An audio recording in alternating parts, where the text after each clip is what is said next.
Hi, I'm Dr. Michelle DeBoer with Spikes and Hools, and I'm here to talk to you today about taking a hay sample and sending it in for a nutritive analysis.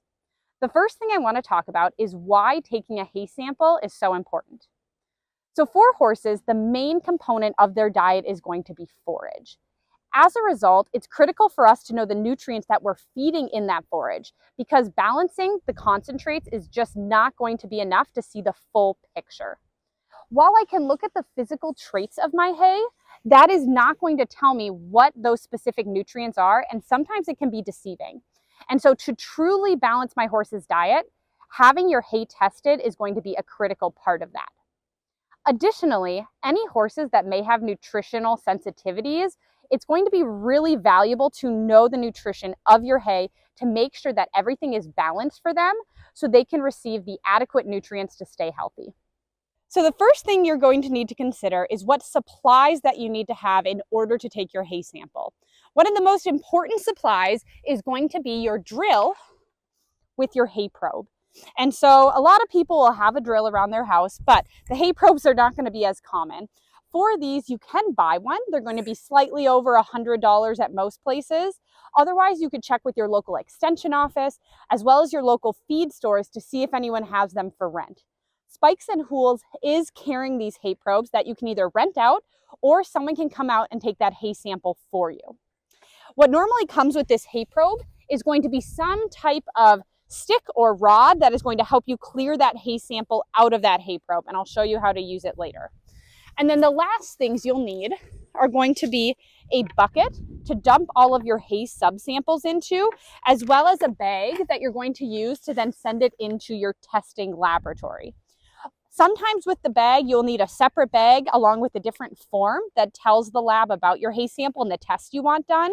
The bags that we use that we send off to Cargill have that form already on the front of the bag. So you just need to fill this part out, put your hay sample inside the bag, and send it in to get your nutritive analysis taken. One of the most important things when taking a hay sample is making sure that sample is representative. So you are getting an accurate representation and analysis back for what your hay is really offering your horse.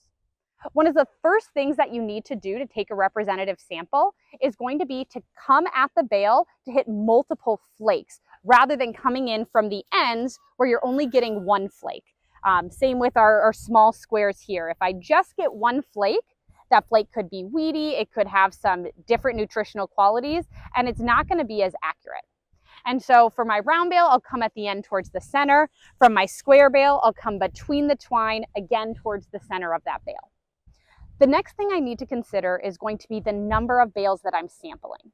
Typically, we recommend about 5 to 10% of the bales that you have received, but that is going to depend on the quantity. Another recommendation is that for any large bales you have, getting about 10 bales sampled, and for any small squares you have, getting at least 20 bales sampled. So those are two ranges that you can use to determine how many bales to sample to get that representative value.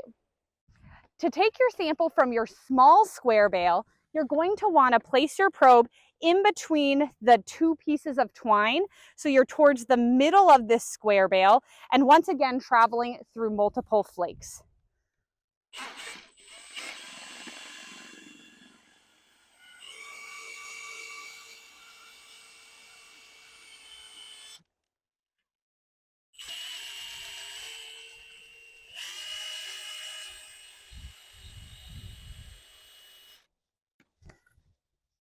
So when I'm going to take my sample from the round bale, I'm going to come from the outside and travel towards the center, so I'm getting multiple flakes in that sample.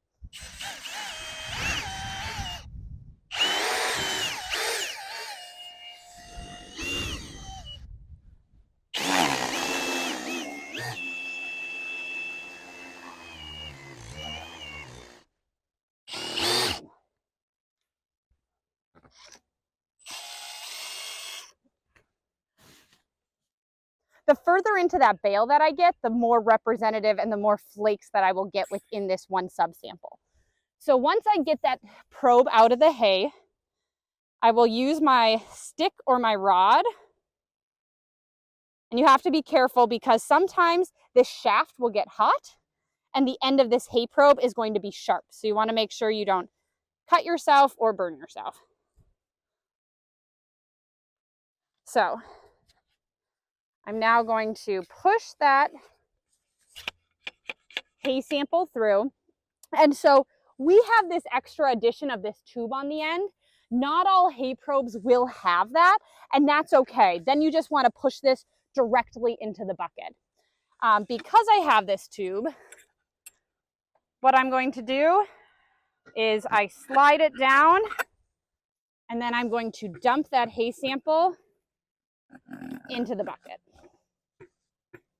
And I want to make sure that everything came out of that hay probe before I move on to my next bale. So when I have all of the samples that I need to send into the lab for a representative analysis, I can take that hay subsamples, mix them all together, and then I'm going to pour them into my sampling bag. If I don't have a bag from the laboratory, I can also just use a regular Ziploc baggie to send it in. Ideally, you're going to want to send this sample in at the beginning of the week, and up until the point that you send it in, just make sure you keep it in a cool, dry place. So try to avoid any heat, any extra sun that could alter any of those nutritional contents of this sample. I hope this video has helped you learn more about how to properly sample your hay.